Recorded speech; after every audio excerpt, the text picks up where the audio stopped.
In the Immerse chapter, we talked about discoveries by observation, and I mentioned friction. And I told you that we'd be looking at a case study on friction using Uber. So here we are. Let's talk about Uber and their unique business model and how it eliminates friction. There's the slide you saw before. And here's what it's like to get a taxi in the rain.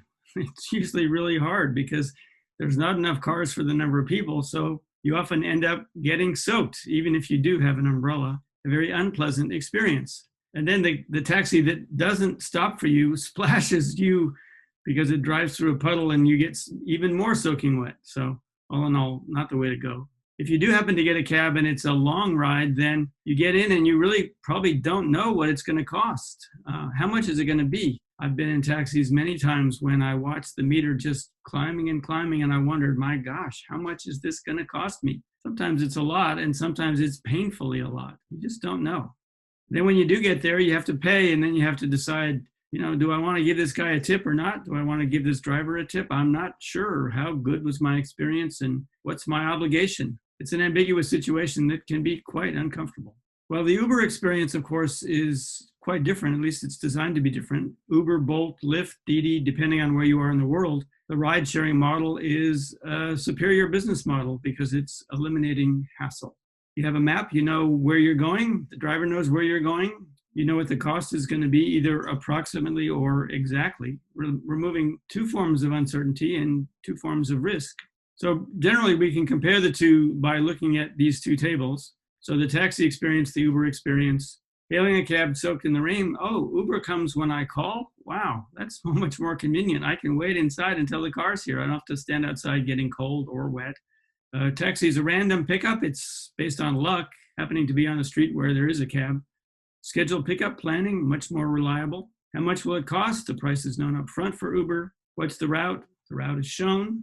Could be adjusted depending on traffic, but at least we have an idea that the driver and the passenger are on the same page here. How do I pay with a taxi? Well, with Uber, it's preset. You don't have to exchange any money at all. It's happening independently. Should I tip? With Uber, there's no cash involved. There's no obligation. And if you do choose to tip, it's anonymous, so there's no attribution. Is it a good driver in the taxi? Oh, I've had good drivers, and I've had drivers that I would never, ever want to be in another cab with. In Uber, there are driver ratings. I can give feedback. If I have a bad experience, they'll tell me, you'll never have that driver again. On the other hand, from the driver's experience, what about the passenger? Well, customers get feedback too in Uber, so drivers can choose. A lot of cabs that I've been in were old and smelly and dirty. Most of the Ubers or Lyfts that I've been in were newer and cleaner. So we can say that the taxi experience is high friction. The Uber experience is low friction. So what is friction? Well, what we mean by this is friction is when things are harder, riskier, more complicated, when as the customer, you're less confident and you're getting less value. So friction-free, things are easier, safer, simpler, more confident, and therefore a better value. Well, wouldn't we all want all of our business transactions to be friction-free? Well, of course we would. That's the whole point. So here's a photograph that I took. This is in Boston at the airport. This is the taxi cab line. You can see about 10 people are heading for the cabs. Cabs are there waiting. This is the mob of people waiting for their Uber rides. So literally same day, same time. In one direction, the taxis, in the other direction, same parking garage, Uber. So you can see that even though this part of the experience actually has a little bit of friction compared to the cabs, people prefer it overwhelmingly. And of course, this has been the definitive problem for the taxi business model. Something better came along and people have embraced it very, very well. So how does the Uber experience come about? Well, it's what happens when you rethink the whole thing, when you design a business process from the point of view of the customer, and when you understand technology. Now, this raises a question about how Uber ever happened to get created in the first place. The story roughly is that the two co-founders of Uber were in Paris. They were at a conference. It was wintertime, it was cold, and they couldn't get a cab. Well, both of them were tech veterans. They had built and sold tech companies previously, and so they understood technology. And they thought to themselves, and they discussed it, well, we could do so much better than this. We could eliminate so many of these problems with technology. And so they did, and there you go. That's the new business model. So what happens when you take friction out of the equation? When you take friction out of the transaction? People like it. What other organizations have gotten rid of friction?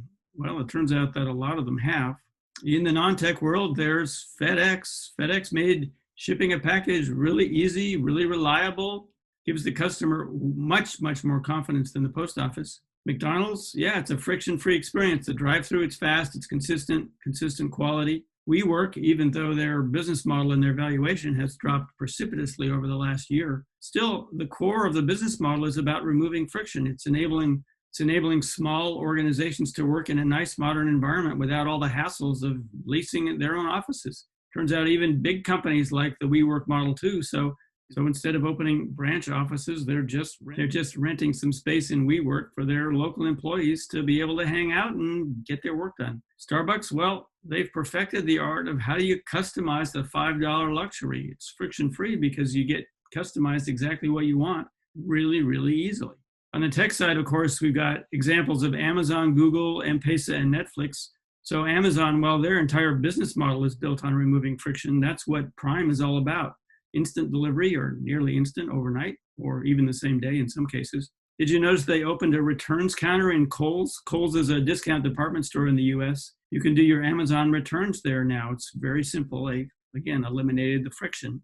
Ratings, well, that's a way of eliminating friction of uncertainty because we can see what other people think of products that we may be interested in buying. The Amazon Marketplace, that's a way to eliminate friction for vendors, for sellers who want to tap into the Amazon customer base. And Amazon Web Services, AWS, that's a friction-free way to get your business online. Google, well, it's free, it's universal, and it's now a family of interconnected apps that serve a tremendous variety of needs. M-Pesa, if you're not from Africa, you may not be familiar with M-Pesa. M-Pesa is a way of moving money around using your cell phone. It was invented in Kenya. M stands for mobile, and Pesa is the Swahili word for money. What people discovered was that they could exchange airtime with one another, and that turned airtime on cell phones into a currency. And it became a universal payment mechanism. It was officially recognized by the government. And now M-Pesa is spreading throughout East and West Africa because it's a way to do banking without a bank. Much more convenient. Again, it's basically friction-free.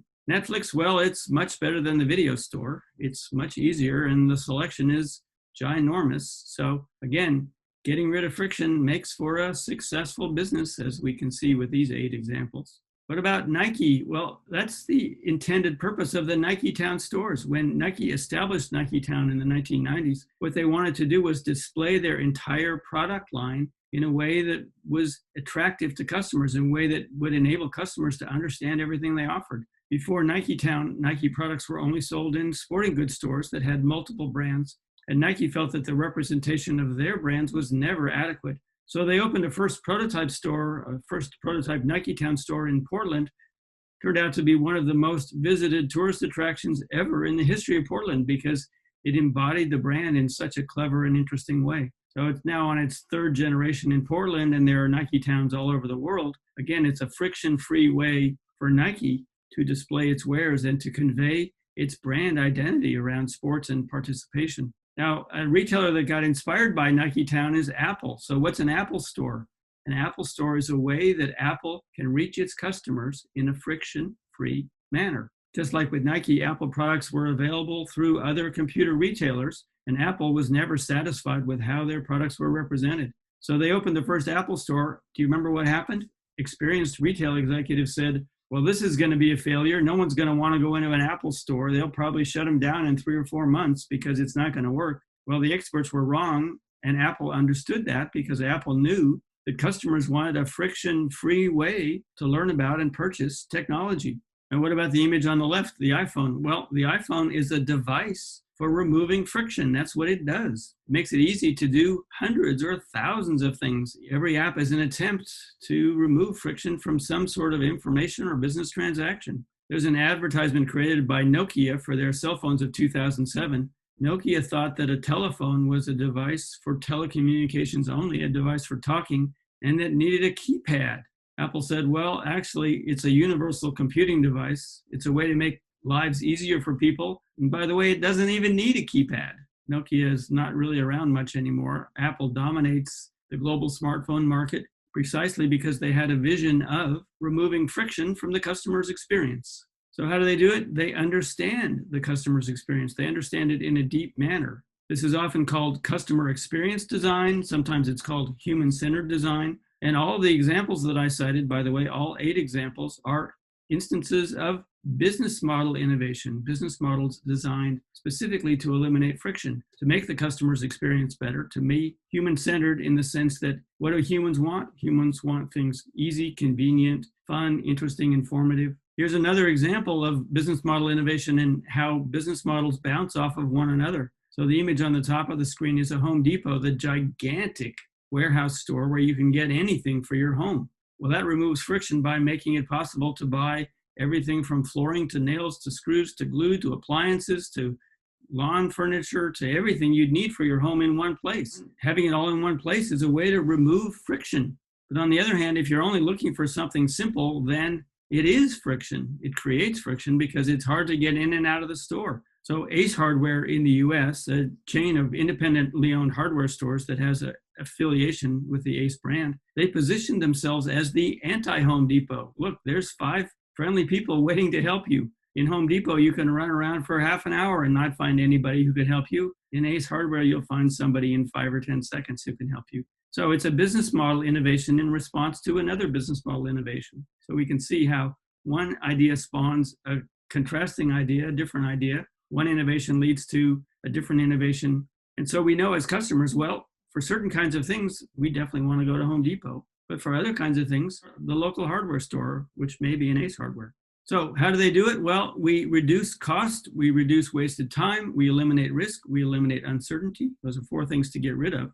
Or we increase choice, we increase convenience, we increase speed, meaning the speed of the transaction, or we increase access. Taking things away that we don't want or adding things that we do want, this provides a better experience. So then we talk about experience design. How can we design the experience that the customer has to make it optimal? And then how can we market it so that customers actually find the marketing process, the process of engaging with the brand to be fun and interesting and worthwhile? Here's the contrasting example. I showed you this image before when we were talking about confusion. If you can identify confusion and get rid of it, then you can simplify your business model. You can improve your business model. This is a very poor customer experience. It's public transit. This is in Tokyo. Public transit all over the world is massively confusing for people who aren't locals. So when tourists come to town and they want to ride the subway, there's a bit of a learning curve to understand.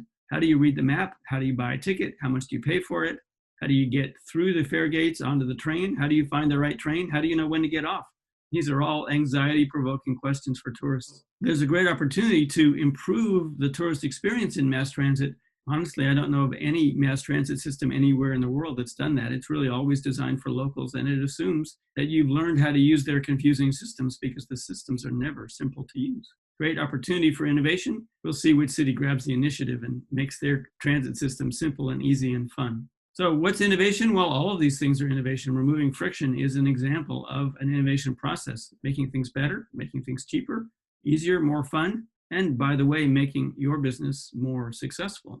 So where is the friction in your business and how can you get rid of it? Well, this would be a good time for you to download the worksheet that goes along with this chapter. The worksheet will help you think through the friction that you have in your business and think about how to design a business that's friction-free that hopefully will attract more customers. You know, sometimes it's really interesting to see how much mileage, how many ideas, how much inspiration you can get out of one simple idea. When I started thinking about friction, I never imagined that it would produce so many insights about so many different businesses. Uber, of course, makes a beautiful example because the taxi industry is so full of friction, and Uber has been very carefully designed to eliminate that friction. But all those other business examples as well, you know, friction is just a really powerful concept. And if you can design a business that eliminates friction, chances are you'll be very successful in attracting customers because I guess we could say friction is the one thing that we know that we don't want. Just one final comment on Uber friction and business models. We have an entire module on business model innovation. It's a really, really important topic, and there's an awful lot of detail to cover. So when we do that module, I'll mention this case study on Uber, and I'll remind you about friction, but we'll also look at factors such as the business model map, the business model canvas. We'll return to the concepts of core and edge, which we looked at in a recent chapter. And we'll help you think about how to design a better business model, not just in terms of friction, but in terms of about 10 different dimensions that business model innovation can help you focus on.